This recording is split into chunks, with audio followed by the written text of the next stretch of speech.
We now move on to the important event of the program. 50 years is a major milestone and an occasion to celebrate. It is an opportunity to rededicate ourselves in the service of smallholder farmers. On this note, I request the Honorable Prime Minister to launch ICRISAT's 50th anniversary global celebrations by unveiling the logo specially designed for this occasion.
Telangana की राज्यपाल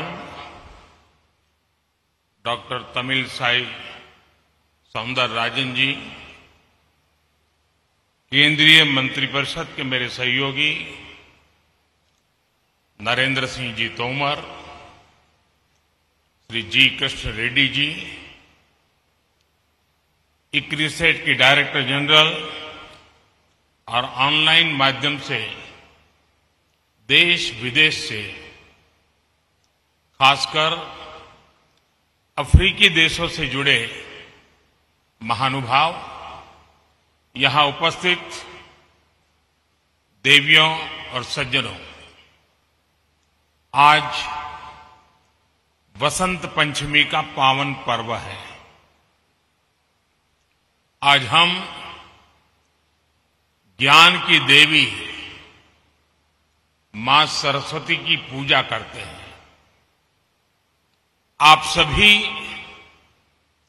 जिस क्षेत्र में हैं, उसका आधार ज्ञान, विज्ञान, innovation, invention ही है। और इसलिए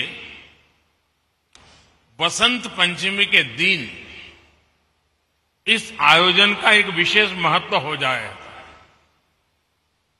आप सभी को गोल्डन जुबिली सेलिब्रेशन की बहुत बहुत बधाई।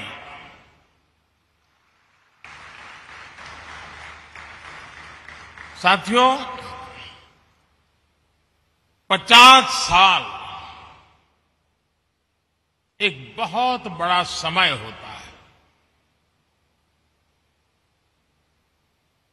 और इस 50 साल की यात्रा में जब जब जिस जिसने जो जो योगदान दिया है, वे सभी अभिनंदन के अधिकारी हैं।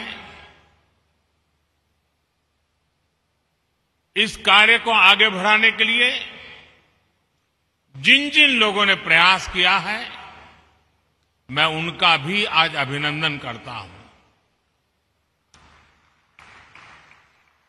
ये भी अद्भुत संयोग है कि आज जब भारत अपनी आजादी के 75 वर्ष का पर्व मना रहा है, तो आपकी संस्था 50 साल के इस अहम पड़ाव पर है। जब भारत ने आजादी के 100 वर्ष मनाएगा, तो आप 75 वर्ष में होंगे। जैसे भारत ने अगले 25 वर्षों के लिए नए लक्ष्य बनाए हैं, उन पर काम करना शुरू कर दिया है, वैसे ही अगले 25 वर्ष ICRISAT के लिए भी साथियों आपके पास 5 दशकों का अनुभव है। इन 5 दशकों में आपने भारत सहित दुनिया के एक बड़े हिस्से में कृषि क्षेत्र की मदद की है। आपकी रिसर्च, आपकी टेक्नोलॉजी ने मुश्किल परिस्थितियों में खेती को आसान और सस्टेनेबल बनाया है। अभी मैंने जो टेक्नोलॉजी डिस्प्ले देखा, उसमें ICRISAT के प्रयासों की सफलता नजर आती है। पानी और मिट्टी का मैनेजमेंट हो, क्रॉप वैरायटी और प्रोडक्शन प्रैक्टिसेस में सुधार हो, ऑन फार्म डायवर्सिटी में बढ़ोतरी हो, लाइव स्टॉक इंटीग्रेशन हो और किसानों को मार्केट से जोड़ना हो, ये होलिस्टिक अप्रोच निश्चित रूप से एग्रीकल्चर को सस्टेनेबल बनाने में मदद करती है। तेलंगाना और आंध्र प्रदेश में दालों, विशेष रूप से चिकपी को लेकर इस क्षेत्र में जो विस्तार हुआ है, उसमें आपका योगदान अहम रहा है। किसानों के साथ ICRISAT की यही कोलैबोरेटिव अप्रोच खेती को और सशक्त करेगी, समृद्ध करेगी। आज climate change research facility on planet protection और रैपिड जनरेशन एडवांसमेंट फैसिलिटी के रूप में नई फैसिलिटीज का उद्घाटन हुआ है। ये रिसर्च फैसिलिटीज क्लाइमेट चेंज की चुनौती का सामना करने में कृषि जगत की बहुत मदद करेंगे। और आपको पता होगा, बदलते हुए क्लाइमेट में हमारी एग्रीकल्चर प्रैक्टिसेस में क्या परिवर्तन लाने चाहिए, उसी प्रकार से भारत ने लास्ट एक बहुत बड़ा इनिशिएटिव लिया है कि क्लाइमेट चेंज के कारण जो परिस्थितियां पैदा हुई हैं, नेचुरल कैलेमिटीज आती है, उसमें मानव मृत्यु की चर्चा तो सामने आती है, लेकिन इंफ्रास्ट्रक्चर का जो नुकसान होता है वो पूरी व्यवस्थाओं को चरमरा देता है। और इसलिए भारत सरकार ने क्लाइमेट रेजिस्टेंस वाले इंफ्रास्ट्रक्चर के लिए उस पर चिंतन मनन और योजनाएं बनाने के लिए ग्लोबल लेवल के इंस्टीट्यूट को जन्म दिया है। आज वैसा ही एक काम इस एग्रीकल्चर सेक्टर के लिए हो रहा है। आप सब अभिनंदन के अधिकारी हैं। साथियों, क्लाइमेट चेंज वैसे तो दुनिया की हर आबादी को प्रभावित करता है, लेकिन इससे सबसे ज्यादा प्रभावित लोग वो होते हैं जो समाज के आखिरी पायदान पर होते हैं, जिनके पास रिसोर्सेज की कमी है, जो विकास की सीढ़ी में ऊपर चढ़ने के लिए मेहनत कर रहे हैं। इनमें बड़ी संख्या में हमारे छोटे किसान हैं और भारत में 80-85% किसान छोटे किसान हैं। हमारे छोटे किसान क्लाइमेट चेंज की बात उनके लिए बहुत बड़ा संकट बन जाती है। इसलिए भारत ने क्लाइमेट चैलेंज से निपटने के लिए दुनिया से इस पर विशेष ध्यान देने का आग्रह किया है। भारत ने 2070 तक 2070 तक नेट जीरो का टारगेट तो रखा ही है, हमने life mission, lifestyle for environment, इस लाइफ मिशन की जरूरत को भी हाईलाइट किया है। उसी प्रकार से प्रो प्लेनेट पीपल एक ऐसा मूवमेंट है जो क्लाइमेट चैलेंज से निपटने के लिए हर कम्युनिटी को, हर इंडिविजुअल को क्लाइमेट रिस्पॉन्सिबिलिटी से जोड़ता है। ये सिर्फ बातों तक सीमित नहीं है, बल्कि भारत सरकार के एक्शंस में भी ये रिफ्लेक्ट होता है। बीते सालों के प्रयासों को आगे बढ़ाते हुए इस साल के बजट में क्लाइमेट एक्शन को बहुत अधिक प्राथमिकता दी गई है। ये बजट हर स्तर पर, हर सेक्टर में ग्रीन फ्यूचर के भारत के कमिटमेंट्स को प्रोत्साहित करने वाला है। साथियों, क्लाइमेट और दूसरे फैक्टर्स के कारण भारत की एग्रीकल्चर के सामने जो चुनौतियां हैं, उनसे निपटने में भारत के प्रयासों से आप सभी एक्सपर्ट, साइंटिस्ट, टेक्नीशियंस भलीभांति परिचित हैं। आप में से ज्यादातर लोग ये भी जानते हैं कि भारत में 15 एग्रो क्लाइमेट जोन्स हैं।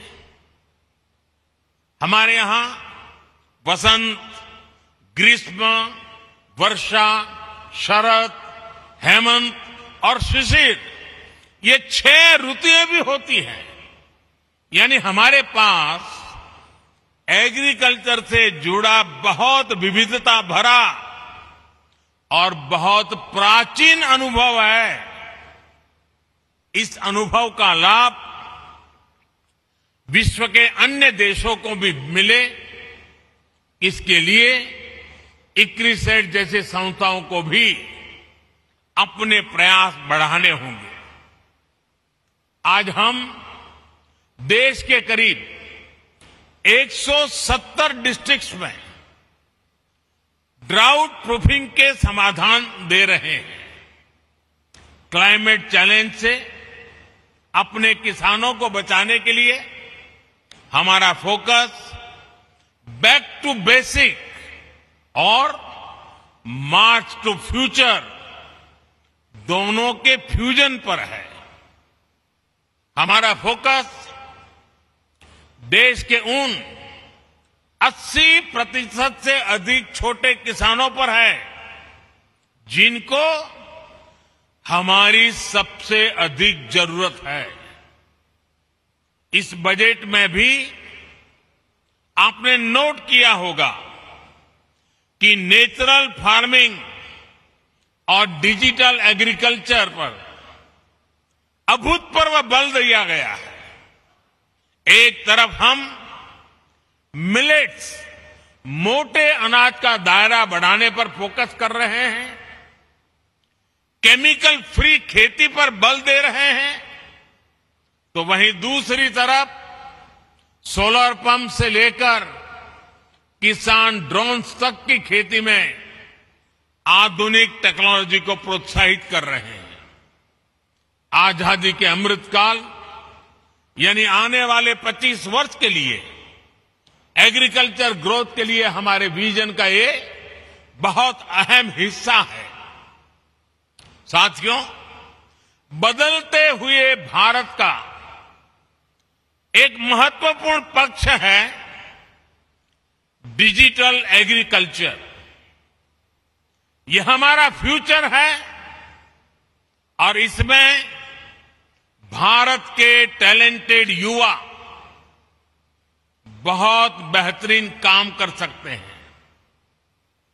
डिजिटल टेक्नोलॉजी से कैसे हम किसान को एम्पावर कर सकते हैं, इसके लिए भारत में प्रयास निरंतर बढ़ रहे हैं।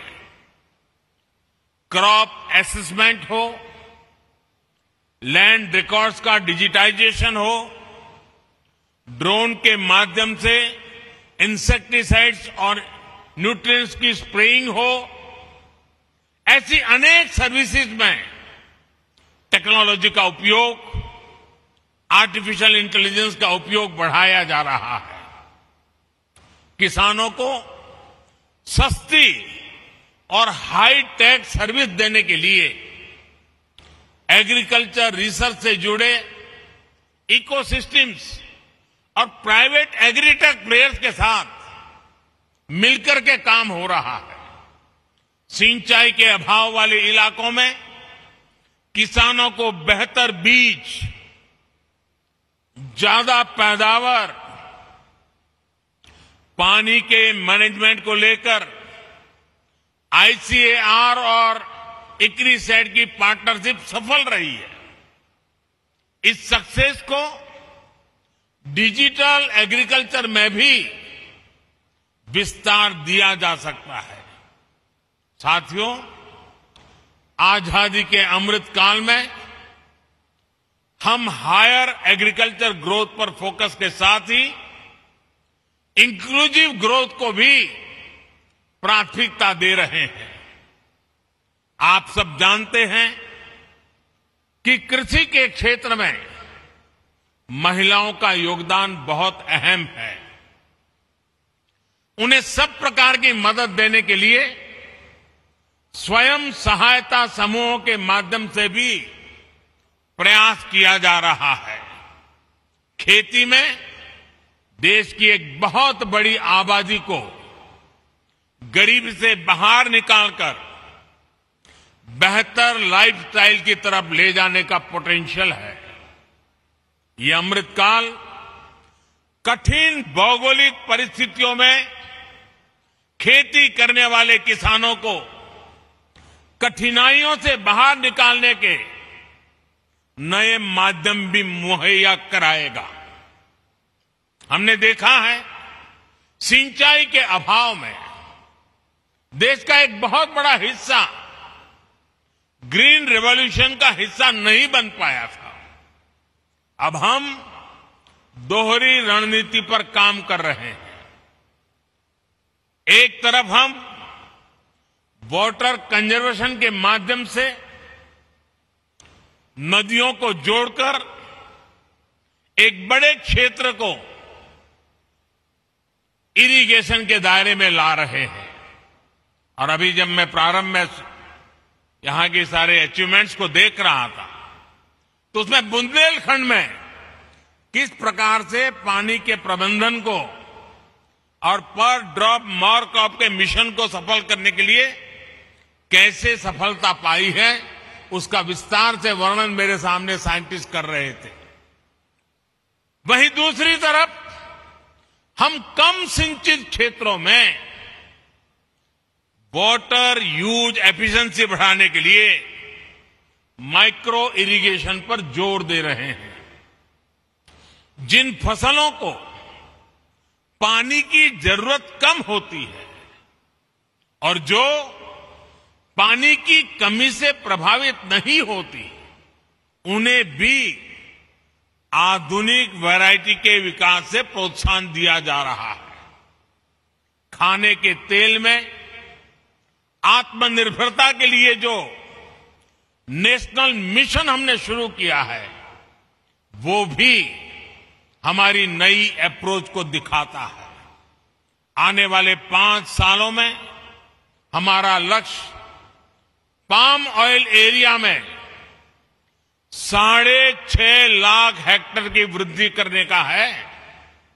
इसके लिए भारत सरकार किसानों को हर स्तर पर मदद दे रहा है। तेलंगाना और आंध्र प्रदेश के किसानों के लिए भी ये मिशन बहुत लाभकारी होगा।